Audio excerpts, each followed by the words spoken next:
What's up, beautiful people? Welcome back to The Order.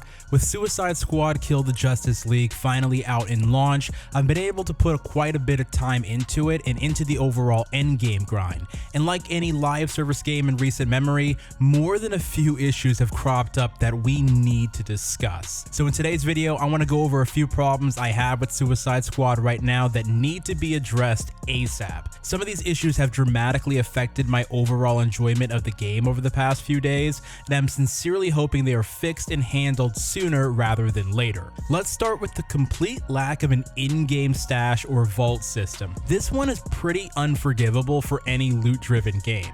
There is currently no bank or item stash in Suicide Squad. With the sheer amount of loot you receive via mission rewards, world drops, care packages, and social squad, it's a baffling design decision to not include one. This game throws legendary tier and above items at you like crazy, and many of them are worth stashing for their perks in the event that you switch up builds later or want the attribute rolls. So not including some sort of way of storing items seems like a pretty massive oversight. I definitely want to see some general improvements to itemization as a whole, better filters for sorting your gear, maybe for duplicates, auto dismantle based on tier, general quality of life updates when it comes to how to manage your gear and storage feel like absolute musts right now. Next up, let's talk about the bots. I don't know if it's just me, maybe it's just me, but the bot teammates feel wildly inconsistent when you're playing solo or in a group of less than 4. While they sometimes come in clutch with the revives, they'll also sometimes just completely ignore you entirely and not bother to res you at all. Hello! King Shark, hello! Hello! Come take a load off. Oh my gosh. Playing objective-based missions also becomes a bit more annoying because your bots won't really play the objective at all. They'll just provide fill damage while you do all the work. I cannot stress enough how much better this game feels to play when you've got actual players alongside you who are concentrated around being where they are supposed to be, especially during endgame incursion missions. So really, I want to see some improvements made to bot AI and maybe even the ability to set directives for each teammate.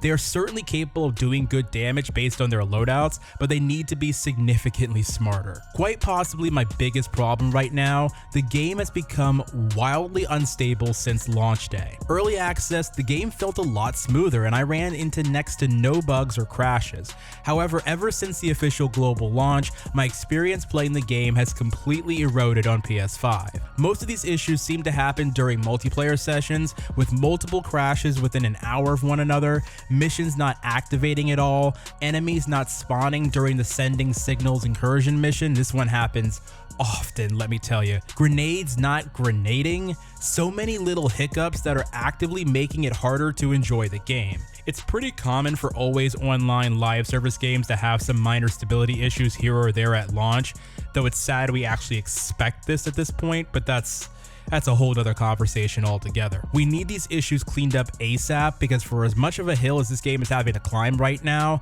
the last thing it can afford to be is a buggy mess. Clans are a really fun feature, and the rewards and benefits for being in a clan, including XP bonuses, clan care packages, and more, make them worth joining. But the current clan limit of only 16 people seems a bit arbitrary and needs to be expanded upon. Not to mention the fact that there's no officer system in place, meaning that the only one person, the clan owner, can invite anyone to the clan. This needs to be adjusted to make clan invites a much easier process and making the overall social element of the game much better. And another thing that would make the game better would be some form of improved matchmaking. The fact there's currently no way to properly matchmake for endgame incursion missions again seems like a bit of an oversight. Having the ability to instantly queue with players at or around the same mastery level for a specific incursion mission would be a huge boost to the player base and make taking on endgame missions much easier for those struggling to find people to play with. If you've been playing the game, what's the biggest issue you've run into that you'd like to see the Rocksteady team address? Let me know in the comments below. If you found this video helpful or insightful at all, be sure to hit it with a like and subscribe to the channel for more gaming coverage and insight. Until next time, have a good one.